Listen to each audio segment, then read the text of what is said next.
नमस्कार, मैं रवीश कुमार। अमेठी में बीजेपी राहुल गांधी का इंतजार कर रही है। कांग्रेस पार्टी 300 से अधिक उम्मीदवारों के नाम घोषित कर चुकी है, लेकिन अमेठी और रायबरेली की सीट खाली छोड़ दी गई। सोनिया गांधी के चुनावी राजनीति से संन्यास लेने के कारण रायबरेली पर भी नए उम्मीदवार की चर्चा है। क्या प्रियंका हो सकती हैं? अमेठी से राहुल गांधी लड़ेंगे या नहीं, इस पर गोदी मीडिया को काफी दिलचस्पी है, क्योंकि इसी बहाने उसे मौका मिलता है राहुल गांधी को बार बार कमजोर साबित करने का, लड़ाई से भागने वाले नेता की छवि बनाते रहने का। हमारे इस वीडियो को आप पूरा देखिएगा, आपको अमेठी के बहाने काफी कुछ जानने के लिए मिलेगा। राहुल के आने के पहले से ही स्मृति ईरानी राहुल को अमेठी में लाने लगी हैं, मगर ऐसा क्या है कि राहुल गांधी कभी स्मृति ईरानी का नाम नहीं लेते? क्या इस बार लड़ेंगे तो नाम लेकर संबोधित करेंगे? राहुल गांधी आमतौर पर बीजेपी के दो ही नेताओं के नाम लेते हैं, प्रधानमंत्री मोदी, गृह मंत्री अमित शाह के। लेकिन स्मृति ईरानी राहुल गांधी को तरह तरह के नाम से पुकारती रहती हैं। तो अमेठी की इस कहानी की शुरुआत हम यहाँ के एक मशहूर चाय की दुकान से करते हैं। गौरीगंज रेलवे स्टेशन के बाहर ही है किट्टू चाय की दुकान। अमित सिंह ने कोरोना के बाद यहां आकर चाय की दुकान खोली। इसके पहले वे पुणे के रेस्तरां में नौकरी करते थे, मगर कोविड के कारण वो नौकरी छूट गई। अमित सिंह अमेठी आ गए, चाय की दुकान उन्होंने खोल ली। चूंकि पुणे में रेस्तरां में काम करने का अनुभव था, तो उसका असर इस चाय की दुकान पर भी आप देख सकते हैं। अमित को अपनी चाय की क्वालिटी पर बहुत गर्व है, भरोसा है। यहाँ 10 रुपए की नॉर्मल चाय मिलती है, लेकिन चॉकलेट फ्लेवर वाली रोस्टेड चाय 15 रुपए की मिलती है। तंदूरी चाय की भी वैरायटी आपको मिलेगी। अमित सिंह कहते हैं कि तंदूरी चाय का नाम प्रोफेशनल चाय है, 35 रुपए की है। इसे प्यार वाली चाय भी कहते हैं। जैसे राहुल मोहब्बत की दुकान की बात करते हैं, उनसे बहुत पहले से अमेठी का यह नौजवान यहाँ प्यार वाली चाय बेच रहा है। इसमें आप गुलाब की पंखुड़ियों को उबलता देख सकते हैं। नाजुक पत्तियों के साथ ऐसा प्यार ठीक नहीं। कोई जोड़ा आ जाए या बुजुर्ग तो चाय फ्री में पिला देते हैं। अमित अपने काम को प्यार करते हैं और कहा कि अगर हमारी चाय आप पिएंगे तो एक ही सिप में माइंड फ्रेश हो जाएगा। तो आपने अमित की कहानी के बहाने जाना कि कोरोना के समय जिनकी नौकरी छूट गई, वो इतने बड़े देश में कहां कहां खो गए। वो आज क्या कर रहे हैं किसी को पता नहीं, लेकिन अमेठी की इन दुकानों से ही उस जगह के मिजाज का पता चल जाता है। किट्टू चाय की दुकान अमेठी के राजनीतिक लोगों का अड्डा है। यहां आने वाले लोग हवा में भूसा उड़ाकर बता देते हैं कि उसका रुख इस बार किस तरफ है। चर्चाओं में अमेठी के गांवों की सड़कों के हाल पर बात तो होती है, मगर उसकी खबरें कम छपती हैं और टीवी में कम दिखाया जाता है। अब सवाल उठता है कि अगर गांवों की सड़कें बदहाल हैं तो दिखाई क्यों नहीं देती? तो इसकी वजह कुछ और हो सकती है, हम इस वीडियो में बताएंगे। लेकिन सोचिए कि यहाँ 35 रुपए की चाय पीने वाले कौन लोग होते होंगे। 2019 के लोकसभा चुनाव के पहले स्मृति ईरानी ने कहा था कि अमेठी में 13 रुपए किलो चीनी मिलेगी। इस समय चीनी 40 से 50 रुपए किलो है। 2020 में होली के एक दिन पहले कांग्रेस पार्टी के कार्यकर्ताओं ने गौरीगंज के सैठा चौराहे पर स्टॉल लगा दिया और लोगों को मुफ्त में चीनी बांटनी शुरू कर दी, याद दिलाने के लिए कि स्मृति ने ऐसा बयान दिया था। पूरी दुनिया में भारत की थर्ड क्लास पत्रकारिता की थू थू हो रही है। इस पर लंबे लंबे लेख लिखे जा रहे हैं कि गोदी मीडिया का होना बता रहा है कि भारत लोकतंत्र से बहुत दूर होता जा रहा है। अमेठी की मूल राजनीतिक कहानी पर आने से पहले अमेठी की पत्रकारिता की बात जरूरी है। बहुत बातें ऑफ रिकॉर्ड हैं और वहां के पत्रकारों के बीच की हैं। स्थानीय स्तर पर ऊपर से कितना हस्तक्षेप होता है, एक नेता के लिए खबरें किस तरह मैनेज होती हैं, अमेठी के पत्रकारों ने राहुल गांधी और स्मृति ईरानी दोनों के दौर को देखा है, वही अच्छी तरह बता सकते हैं। अगर नौकरी जाने का डर नहीं है तो यह बात मैं एक घटना के आधार पर कह रहा हूं। जून 2023 में विपिन यादव और राशिद हुसैन को दैनिक भास्कर अखबार ने नौकरी से निकाल दिया, क्योंकि एक वीडियो वायरल हो गया जिसमें वे केंद्रीय मंत्री स्मृति ईरानी से प्रतिक्रिया मांग रहे थे। पत्रकार के मामूली से सवाल पर स्मृति ईरानी ने भड़क कर कह दिया, अगर आप मेरे क्षेत्र का अपमान करेंगे तो मैं आपके मालिकान को फोन करके कहूंगी। आइंदा मेरे क्षेत्र की जनता का अपमान मत करिए, बहुत प्यार से निवेदन कर रही हूं। जवाब में भास्कर की ओर से कहा गया, वे दोनों भास्कर के पत्रकार थे ही नहीं, स्ट्रिंगर थे। तब भी सवाल है कि क्या स्ट्रिंगर को बाइट मांगने के लिए हटाया जाना चाहिए था। बाद में न्यूज लॉन्ड्री के अवधेश कुमार और प्रत्युष दीप ने रिपोर्ट कर बताया कि दोनों पत्रकार भास्कर के ही थे। क्या ऐसा सिर्फ एक ही अखबार के दो पत्रकारों के साथ हुआ या दूसरे चैनलों के पत्रकारों के साथ भी?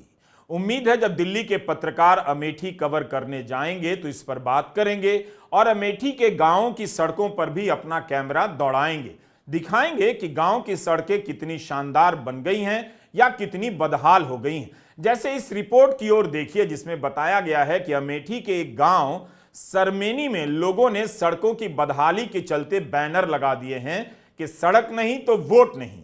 चुनाव की रिपोर्टिंग को केवल दो लोगों की रिपोर्टिंग मत बनाइए, इन सब बातों को भी जानिए। वैसे कांग्रेस ने अपने न्याय पत्र में पत्रकारों के लिए वादा किया है कि अगर उसकी सरकार आई तो प्रेस को स्वतंत्रता दी जाएगी।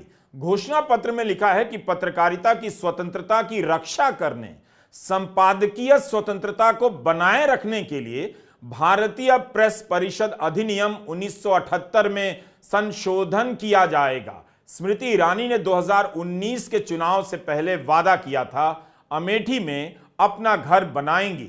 2024 के चुनाव से पहले फरवरी महीने में उन्होंने इसका गृह प्रवेश किया। एक घर बनने में 4-5 साल तो लग ही जाते हैं। इसके लिए जमीन 2021 में ही गौरीगंज तहसील में ले ली गई।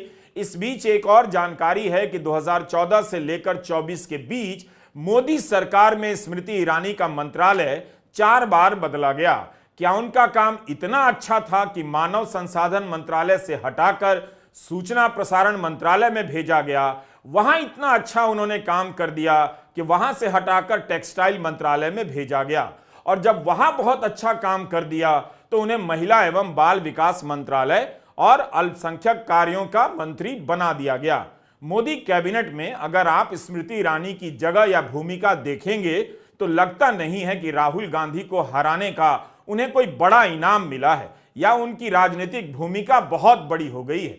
वैसे महिला एवं बाल विकास मंत्रालय मानव संसाधन या रक्षा मंत्रालय से ज्यादा महत्वपूर्ण होता है। मणिपुर में जब 2 महिलाओं को निर्वस्त्र किया गया तो पूरा भारत महिला व बाल विकास मंत्री की तरफ देख रहा था कि वे मणिपुर जाती हैं या नहीं, लेकिन स्मृति ईरानी मणिपुर नहीं गईं।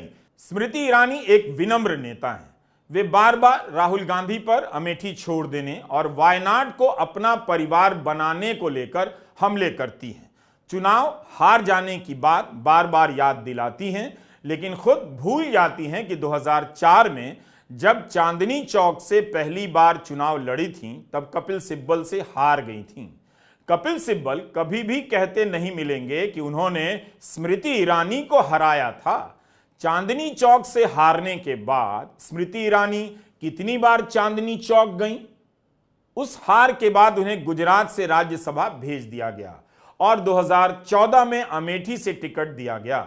मोदी लहर में भी स्मृति ईरानी राहुल गांधी से हार गई थीं। 2019 का चुनाव पुलवामा और बालाकोट स्ट्राइक की लहर पर लड़ा गया। वो लहर अलग थी। आज वही लहर नहीं है कि कई सीटों पर मतदान कम हो रहा है। एक तथ्य यह भी है कि 2014 में चुनाव हारने के बाद भी स्मृति ईरानी को मानव संसाधन मंत्रालय दिया गया। मोदी सरकार में उस समय सबसे कम उम्र की कैबिनेट मंत्री बन गईं। इसी 19 फरवरी को राहुल गांधी भारत जोड़ो न्याय यात्रा लेकर अमेठी गए। यह उनकी तीसरी यात्रा थी 2019 के बाद। इससे पहले सितंबर 2022 में राहुल गांधी कन्याकुमारी से कश्मीर की पदयात्रा पर चले गए। उसके बाद जनवरी 2024 में दोबारा भारत जोड़ो यात्रा शुरू की और इसी के सिलसिले में 19 फरवरी को राहुल गांधी अमेठी आए। लेकिन 2019 का चुनाव हारने के बाद भी जुलाई महीने में ही राहुल गांधी अमेठी गए थे। वहां उन्होंने कांग्रेस के कार्यकर्ताओं से मुलाकात की और विधानसभा क्षेत्रों और गांवों का दौरा किया था।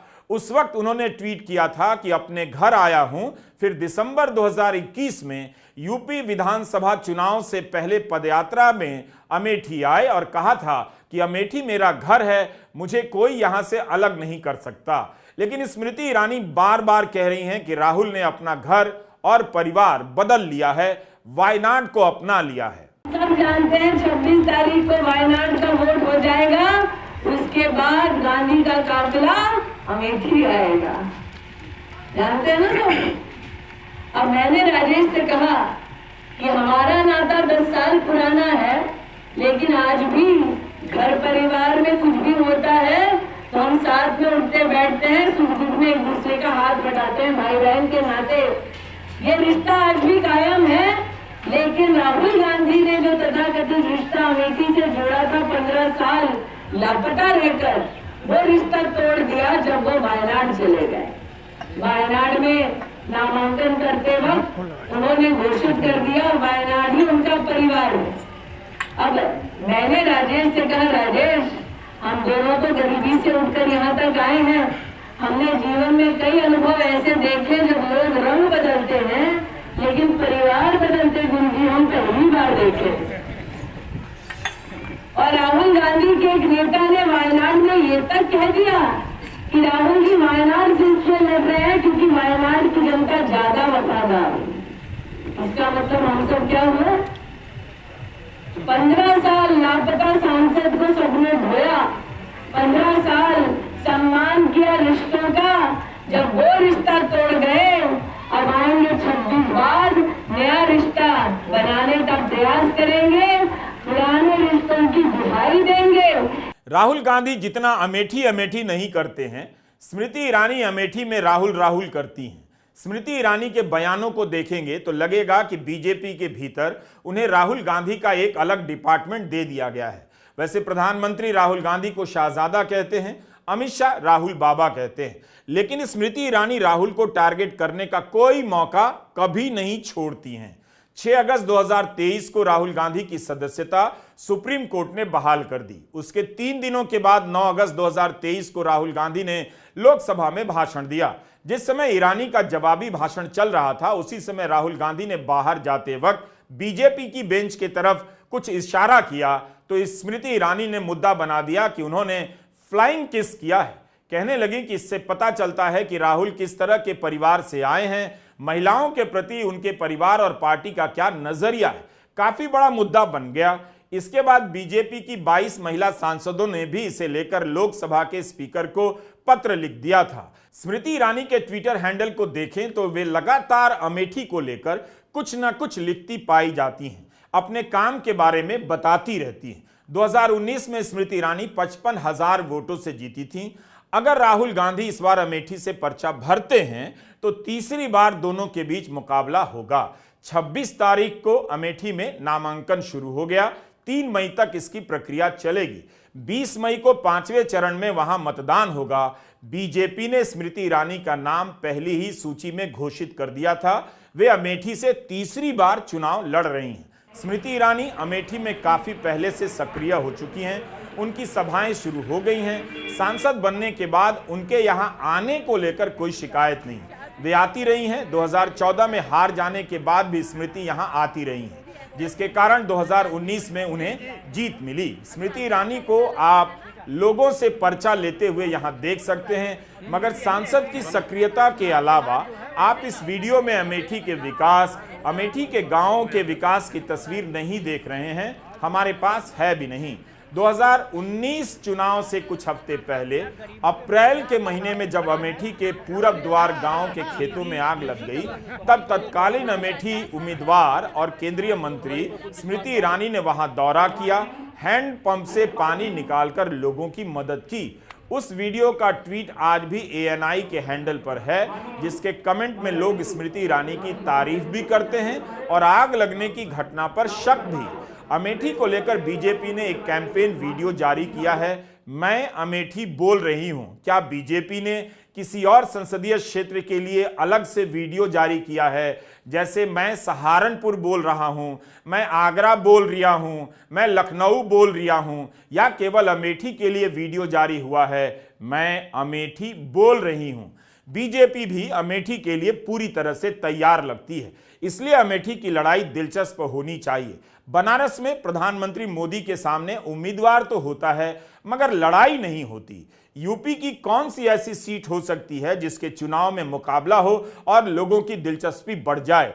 ऐसी दो ही सीटें हैं, अमेठी और कन्नौज। पहले चर्चा थी कि अखिलेश यादव कन्नौज से नहीं लड़ेंगे। बीजेपी ललकार रही थी कि अखिलेश कन्नौज से लड़ने का साहस नहीं जुटा पा रहे, यानी जब अपनी पारंपरिक मानी जाने वाली सीट से नहीं लड़ पा रहे हैं तो अखिलेश की हालत खराब है। अखिलेश यादव ने 15 साल बाद कन्नौज से पर्चा भरा है। 24 साल पहले अखिलेश यादव कन्नौज से जीते थे। 2019 के चुनाव में आजमगढ़ से चुनाव लड़े, जीत गए। 2019 के चुनाव में भाजपा के सुब्रत पाठक ने अखिलेश की पत्नी डिंपल यादव को कन्नौज से हरा दिया। कन्नौज से नामांकन भरने के बाद जब उनसे राहुल गांधी की अमेठी से उम्मीदवारी पर सवाल किया गया तो उन्होंने कहा, सब आएंगे अब तो, महफिल तो तब यूपी में सजनी ही है। साफ है, कांग्रेस ने कभी खंडन नहीं किया कि राहुल गांधी अमेठी से नहीं लड़ेंगे। स्मृति ईरानी जिस तरह से राहुल के अमेठी से लड़ने की बात करती हैं, लगता है बीजेपी को भी कांग्रेस के भीतर की पक्की खबर रहती है।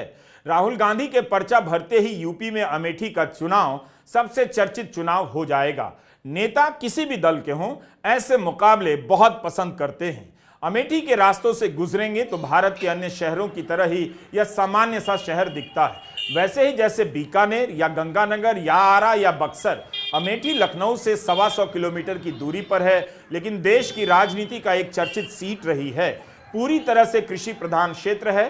कायदे से यहाँ खेती के मुद्दे पर चुनाव होने चाहिए, लेकिन होता है राहुल बनाम स्मृति के बीच।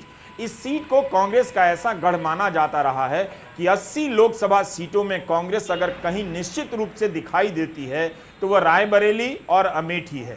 इस सीट से संजय गांधी, राजीव गांधी, सोनिया गांधी, राहुल गांधी चुनाव जीत चुके हैं। राजीव गांधी 4 बार यहां से जीते हैं। यूपी में प्रधानमंत्री देने वाली सीटों के रूप में इलाहाबाद के अलावा अमेठी की ही ख्याति थी। नरेंद्र मोदी ने इसमें तीसरी सीट बनारस जोड़ दी। अमेठी से कांग्रेस 3 बार हार चुकी है। प्रधानमंत्री मोदी भी अमेठी को लेकर राहुल गांधी पर निशाना साधते रहे हैं। इस चुनाव में कांग्रेस के जो शाहजादे हैं उन्हें भी वायनाड में संकट दिख रहा है। शाहजादे और उनकी टोली 26 अप्रैल को वायनाड में वोटिंग का इंतजार कर रही है।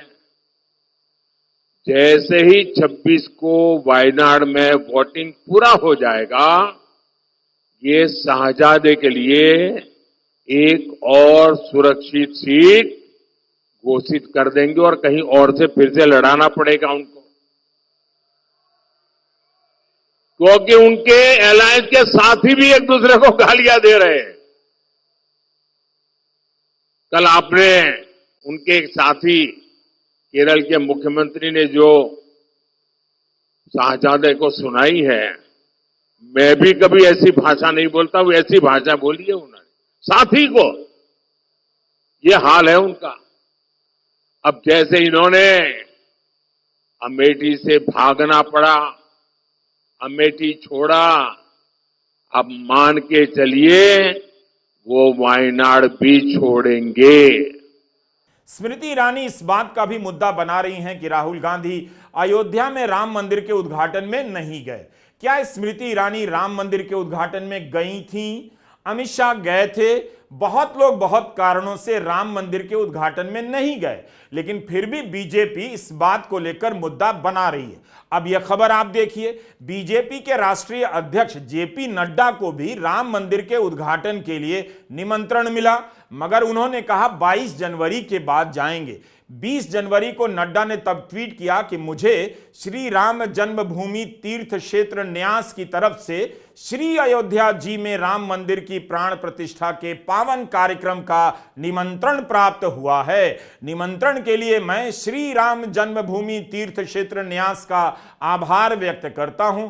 500 साल के संघर्ष के बाद हमें राम मंदिर का भव्य निर्माण होते देखने का सौभाग्य प्राप्त हो रहा है। मैं प्राण प्रतिष्ठा के कार्यक्रम के बाद जल्द ही सपरिवार दर्शन के लिए अयोध्या जाऊंगा। 22 जनवरी को मैं झंडे वालान मंदिर नई दिल्ली के प्रांगण से प्राण प्रतिष्ठा के कार्यक्रम का साक्षी बनूंगा। बीजेपी के अध्यक्ष भी तो बुलाने पर नहीं गए अयोध्या। झंडेवालान मंदिर में रहना इसलिए जरूरी था क्योंकि उद्घाटन के बहाने देश भर में इसके लिए कार्यक्रम बनाया गया था। गृह मंत्री अमित शाह को भी निमंत्रण मिला, मगर वे भी नहीं गए। अमित शाह 22 जनवरी को दिल्ली के बिरला मंदिर में थे, वे क्यों नहीं अयोध्या गए? अमित शाह को भी तो मंदिर के उद्घाटन में बुलाया गया था। जब अमित शाह, जेपी नड्डा और राजनाथ सिंह नहीं गए तो सवाल अकेले राहुल गांधी से क्यों पूछा जा रहा है? राहुल गांधी को तो बुलाया भी नहीं गया था। 4 शंकराचार्य भी तो राम मंदिर के उद्घाटन में नहीं गए। उन्होंने कितनी आपत्तियां जताई, तो क्या बीजेपी ने उनके हाथ पांव जोड़े कि आपके बगैर कोई कार्यक्रम नहीं होगा?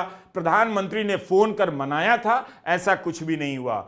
बीजेपी के समर्थकों ने शंकराचार्यों के खिलाफ कितनी अभद्र बातें कही थी, क्या इस देश ने नहीं देखा? यह सब आप भूल गए। आप पुरानी खबरों को पलट कर देखिए। कांग्रेस से 3 लोगों को बुलाया गया था, मल्लिकार्जुन खड़गे, सोनिया गांधी और अधीर रंजन चौधरी। तो स्मृति ईरानी किस आधार पर कह रही हैं कि राहुल गांधी को बुलाया गया तो मंदिर के उद्घाटन में नहीं आए? वैसे भैया जो जय श्री राम का जय घोष कर रहे हैं, अभी तक हम लोग अमेठी में मुद्दे ढूंढ रहे थे, अब हम कांग्रेस का प्रत्याशी ढूंढ रहे हैं। लेकिन हमसे कहा गया है कि आज वायनाड का वोट हो गया है, इसके बाद कांग्रेस के प्रत्याशी आएंगे, लेकिन पहले राम मंदिर को जाएंगे। हमने कहा भैया निमंत्रण राम जी का ठुकरा दिए, अब मंदिर जाएंगे क्योंकि उनको लगता है मंदिर जाने से वोट पाएंगे। मतलब कि भगवान को भी धोखा देने जाएंगे। इसीलिए आज कहती हूँ कि जो इंसान को रिझाने के लिए भगवान से छल कर दे, वो हम सबका क्या खाक हो पाएगा? मैं तो कहती हूँ जो सच्चे मन से राम का नहीं, वो हमारे किसी राम का नहीं। आज मैंने जैसे ही कहा जो सच्चे दिल से राम का नहीं, दीदियों ने कहा वो हमारे किसी काम का नहीं।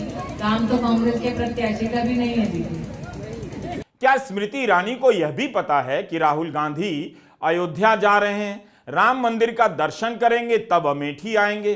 कमाल है, इसकी कोई सार्वजनिक घोषणा तो नहीं हुई है, मगर वे अपने भाषणों में कहने लगी हैं कि पहले राम मंदिर को जाएंगे। स्मृति ईरानी ने साफ कहा है कि निमंत्रण राम जी का ठुकरा दिए, लेकिन राहुल को तो निमंत्रण ही नहीं मिला।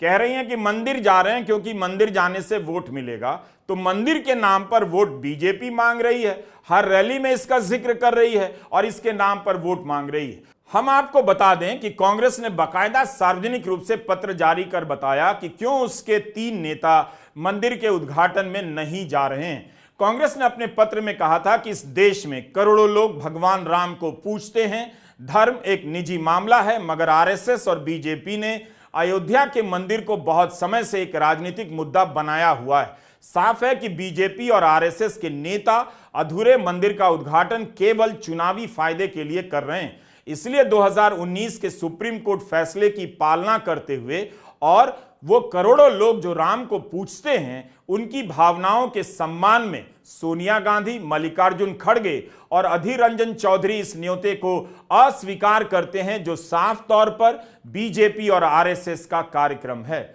शशि थरूर ने कहा था कि कांग्रेस पार्टी को नहीं बुलाया गया था, उस निमंत्रण पत्र को आप किसी दूसरे को नहीं सौंप सकते थे। राम मंदिर के उद्घाटन में बीजेपी के ही अधिकतर नेताओं को नहीं बुलाया गया।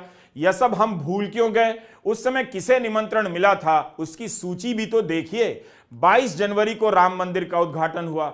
इसके कुछ ही दिनों बाद 19 फरवरी को जब राहुल गांधी की यात्रा अमेठी पहुंची, तब उन्होंने इसे मुद्दा बनाया और उठाया।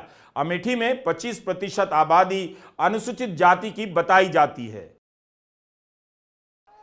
देखा ना, धूमधाम से हुआ, देखा ना। उसमें आपने किसी दलित को देखा? आपकी राष्ट्रपति, हमारी राष्ट्रपति आदिवासी हैं, उनको अंदर नहीं आने दिया। उनका चेहरा देखा आपने? किसी वहां पे किसान का चेहरा देखा? मजदूर का देखा? पिछड़े वर्ग के आपने लोग देखे वहां पे? नहीं। अदानी देखा? उसके बच्चे देखे? अंबानी देखा? उसके बच्चे देखे? सारे बिजनेस वाले देखे? नरेंद्र मोदी देखे? अमिताभ बच्चन दिखा?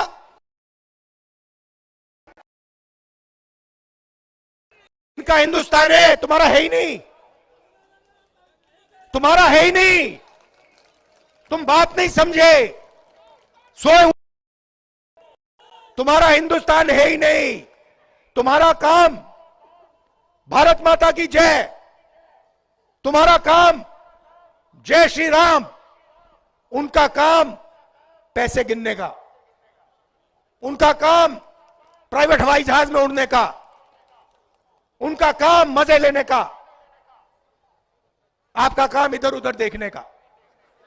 उधर देखो भैया पाकिस्तान में क्या हो गया, ओ भैया उधर देखो अमिताभ बच्चन ने नया डांस मारा, ओ देखो भैया ओ प्रियंका चोपड़ा नाच रही है। करते जाओ भैया, करते जाओ, जितना करना है करो, मजे लो। भूखे मर जाओगे सब, भूखे मर जाओगे। सबका टाइम आएगा, कोई नहीं बचेगा, सब भूखे मर जाओगे। नहीं, किसान दिल्ली जा रहे हैं, देखा आपने? वहां पे जैसे युद्ध में ना टैंक को रोकने के लिए दीवार बनती है ना, बड़े बड़े वो बनते हैं लोहे के, वो नरेंद्र मोदी ने लगा रखे हैं।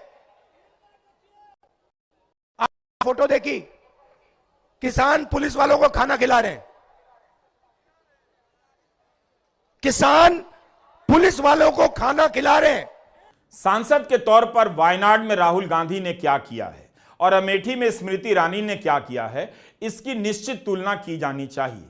पता चलेगा कि पहली बार मौका मिलने पर स्मृति ईरानी ने विकास को लेकर कितना उत्साह दिखाया और हार से सबक सीखकर राहुल गांधी ने वायनाड में किस तरह का काम किया। स्मृति ईरानी ने अमेठी में बाईपास और ओवरब्रिज बनाया है। वैसे हम राहुल और स्मृति ईरानी के अमेठी में किए गए काम की कोई विस्तार से चर्चा नहीं कर रहे हैं। मौका मिला तो किसी और वीडियो में जरूर करेंगे। रोजगार का सवाल यहां भी गूंज रहा होगा। मोदी सरकार ने घोषणा पत्र में लिखा है कि पिछले 10 वर्षों में 1.4 करोड़ से अधिक युवाओं को पीएम कौशल विकास योजना के अंतर्गत कौशल प्रशिक्षण से कुशल बनाया जा रहा है। स्मृति ईरानी यही बता सकती हैं कि इनमें से कितने नौजवान अमेठी के हैं और उन्हें किस तरह का काम मिला है। 2019 में जब राहुल गांधी ने वायनाड से पर्चा भरा, उस समय विश्लेषक लिख रहे थे कि अमेठी ने गांधी परिवार से वफादारी तो निभाई, लेकिन नौजवानों ने वोट बदल दिया क्योंकि अमेठी का उतना विकास नहीं हुआ जितना गांधी परिवार को जिताने के बाद हो सकता था। क्या इस समय विश्लेषक ये बातें कर रहे हैं? क्या आपको मीडिया में अमेठी के विकास और नौजवानों के सपने पूरे होने की खबरें नजर आ रही हैं? 2 साल पहले जब अग्निपथ योजना लॉन्च हुई तब अमेठी में सड़कों पर युवक उतर आए। दैनिक भास्कर की रिपोर्ट में लिखा है कि प्रदर्शनकारियों ने दुर्गापुर अमेठी मार्ग जाम कर दिया और मांग की सरकार फैसला वापस ले। इसके 3 साल पहले भास्कर की एक और रिपोर्ट है कि अमेठी की सड़कों पर उतरे युवाओं ने 2 वर्ष से सेना में भर्ती नहीं होने पर प्रदर्शन किया। इस दौरान उन्होंने एआरओ ऑफिस का घेराव किया, भर्ती खोलने और ओवर एज को 2 वर्ष की छूट देने की मांग उठाई। यह सब उत्तर प्रदेश विधानसभा चुनाव से पहले हो रहा था। सवाल है कि राहुल गांधी अमेठी से लड़ेंगे तो क्या इस बार प्रियंका गांधी रायबरेली से लड़ेंगी? 2004 से ही प्रियंका गांधी अमेठी और रायबरेली के चुनावों का प्रबंधन करती रही हैं। जैसे स्मृति इस बार राहुल के अमेठी नहीं आने की गिनती गिनवा रही हैं। 2019 में वही बात प्रियंका गांधी कहा करती थी कि वे 5 साल में 16 बार अमेठी आईं, जबकि राहुल गांधी दुगनी बार आए। अमेठी में राहुल के पोस्टर इसी गेस्ट हाउस में दिखते हैं, लेकिन इस समय यह जर्जर सा लग रहा है। राहुल के आते ही यह गेस्ट हाउस चमकने लग जाएगा, लेकिन चुनाव केवल आने और चले जाने से तय नहीं होता। 2019 में प्रियंका गांधी पूर्वी यूपी की कांग्रेस अध्यक्ष थीं, लेकिन जैसे जैसे 2019 में अमेठी के चुनाव का दिन नजदीक आने लगा, प्रियंका गांधी अमेठी में व्यस्त हो गईं। चुनाव से करीब 1.5 महीना पहले 7 बार अमेठी आईं। आज प्रियंका गांधी गुजरात और महाराष्ट्र में थीं। यह लातूर का वीडियो है। उन्होंने एक सभा में अपने परिवार को निशाना बनाए जाने का मुद्दा उठाया। इन्होंने कितनी गाली दी हमारे परिवार को, इससे हमें कोई परवाह नहीं है। किसी को नहीं छोड़ा, माँ को नहीं छोड़ा, पिता को नहीं छोड़ा, दादी को नहीं छोड़ा, दादा को नहीं छोड़ा, परदादा को नहीं छोड़ा, भाई को नहीं छोड़ा, पति को नहीं छोड़ा, कोई बात नहीं करते रहे। 56 इंच का इनका सीना नहीं है, इनका सीना नहीं है, लोहे के सीने हैं हमारे। करते रहे, लेकिन देश के सामने इस तरह के झूठ बोलना, इस स्तर पे आना देश के सामने कि कोई राजनीतिक दल आके एक्सरे लेकर आपके घर में घुस के, मतलब मजाक की बात है। उत्तर प्रदेश में 2 चरणों के चुनाव हो चुके हैं। दोनों चरणों में मतदान को देख नहीं लगता कि इस बार मतदाताओं के बीच पुलवामा के आतंकी हमले और बालाकोट स्ट्राइक के बाद जैसा उत्साह है, जबकि राम मंदिर के उद्घाटन से बीजेपी को उम्मीद रही होगी कि मतदाता बड़ी संख्या में वोट करने आएंगे। बीजेपी राम मंदिर के नाम पर वोट मांग रही है, तब भी मतदान प्रतिशत का बुरा हाल है। राहुल गांधी को अमेठी जाना ही चाहिए, इस लड़ाई में अपना हाथ आजमाना चाहिए। अमेठी में राहुल के जाते ही यूपी की लड़ाई में जान भी आएगी। राहुल गांधी इस बार 2019 और 14 के राहुल से काफी अलग हैं। देखा जाएगा अमेठी में क्या होता है। नमस्कार, मैं रवीश कुमार।